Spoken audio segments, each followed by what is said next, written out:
Hi friends, ఎలా ఉన్నారండి? అందరూ బాగున్నారా? ఈరోజు వచ్చేసి మిల్ మేకర్ కట్లెట్ అండి. ఎలా ప్రిపేర్ చేసుకోవాలో చూద్దామండి. పచ్చిమిర్చి, అల్లము, వెల్లుల్లి, జీలకర్ర అండి. ఇవి గ్రైండ్ చేసి బాగా మెత్తగా గ్రైండ్ చేసుకోవాలి. గ్రైండ్ చేసుకుని పక్కన పెట్టుకున్న తర్వాత మిల్ మేకర్ వచ్చేసి వేడి నీళ్ళ వాటర్లో పెట్టిండాలండి. ఆల్రెడీ అది 10 మినిట్స్ నానితే మెత్తగా అవుతాయి మిల్ మేకర్. వాటర్ లేకుండా పిండేసుకోవాలి. వాటర్ అంటే అది నిరంత జోరుగా అవుతుంది కదా, మనకు గట్టిగా ఉండాలి కాబట్టి అది మిల్ మేకర్ పచ్చిమిర్చి పేస్ట్ కొట్టి పక్కన పెట్టుకోవాలి.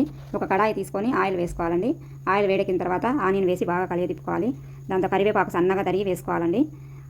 కొంచెం సాల్ట్, రుచికి తగ్గట్టు సాల్ట్ వేసుకొని దాంతోనే ధనియా పౌడరు, గరం మసాలా పౌడరు, కారం పొడి అన్నీ వేసి బాగా కలిగి తిప్పుకోవాలండి. మనం ముందు పేస్ట్ కొట్టి పెట్టుకున్నాం కదండి మిల్ మేకర్, ఆ పేస్ట్ కూడా దీంతో వేసి బాగా కలిగి తిప్పుకోవాలి. ఎప్పుడూ ఒకటే లేకుండా ఇలా వేరే వేరే చేస్తూ ఉంటే పిల్లలు కూడా ఎంతో ఇష్టంగా తింటారండి. వాళ్ళు కూడా బాగా రుచిగా ఉంటుంది, దీనికి కూడా వేరే ఫ్లేవర్గా ఉంటుంది. బంగాళదుంపలు వచ్చేసి ఆల్రెడీ ఉడకబెట్టుకొని పక్కన పెట్టుకోండి. ఆ బంగాళదుంపలు తొక్క తీసి ఈ మిల్ మేకర్ వేయించి పెట్టుకున్నాం కదా, అది పక్కన పెట్టిన తర్వాత ఈ ఆలు వచ్చేసి బాగా మెత్తగా వేసి ఈ ఆలు మిల్ మేకర్ మెత్తగా మళ్ళీ కలిగి పెట్టుకొని పక్కన పెట్టుకోవాలి. పక్కన పెట్టుకున్న తర్వాత బెడ్ ముక్కలు తీసుకొని పౌడర్ కొట్టుకోవాలండి.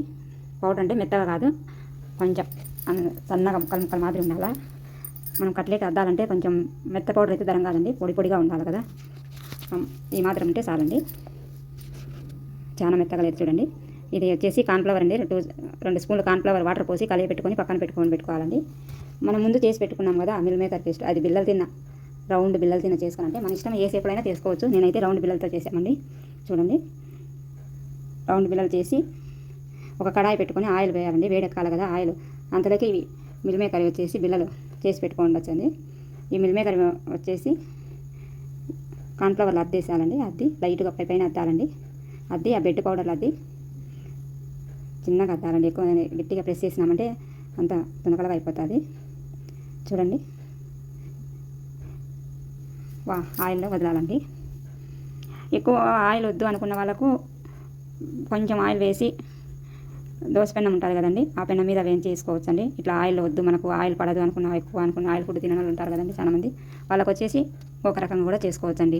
అది కూడా చూద్దాము. ముందు చూడండి, ఒక సైడ్ వేగింది కదండి, మరో సైడ్ తిప్పుకోవాలి. చిన్నగా తిప్పుకోవాలండి. ఇలా అంటే అది కదండి మిల్ మేకర్ కదండి, ఊరికేనే అంటేనే ఇరిగిపోతుంది, ఎంత స్మూత్గా ఉంటుంది.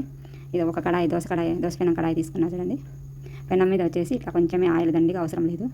ఆయిల్ వద్దనుకున్న వాళ్ళకు అట్లా వేయించుకోవచ్చు. మనం తినాలని ఎక్కువ ఆయిల్ ఫుడ్ తినాలకు ఇక్కడ ఏం లేదండి, అది ఆయిల్ తినాలకే అది అలా చేసుకోవచ్చు, ఇలా చేసుకోవచ్చు. కాకపోతే తిరగదిప్పేటప్పుడు చిన్నగా తిప్పుకోవాలి. స్మూత్గా ఉంటాయి ఇవి, అట్లా అంటే మెత్తగా ఉంటుంది చూడండి. కావాలంటే మీరు కూడా ప్రిపేర్ చేసి చూడండి. దీంతోకి వచ్చేసి టమోటా సాస్ అయితే మీరు ఇష్టం అండి, చట్నీ అయినా వేసుకోవచ్చు, లేదా అది వాళ్ళ ఫ్లేవర్ బట్టి అండి.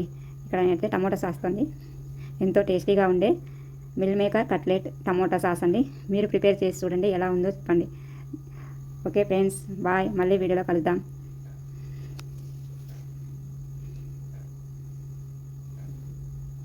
ఓకేనా, బాయ్.